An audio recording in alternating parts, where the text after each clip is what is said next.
Omusirikale wa Ssekyuliko kampani emwe eya Ssekyuliko eyakubye mutuuze waffe essasi n'amuttirawo.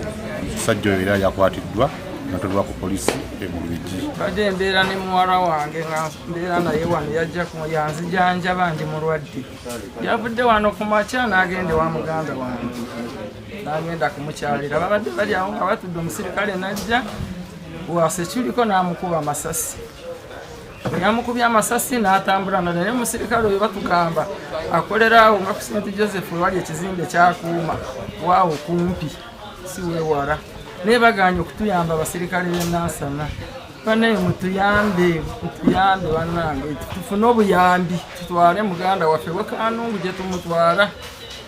Wala tetulina akasente konna ke tulina, banaye mutuyambe. Download the app on App Store or Google Play Store now.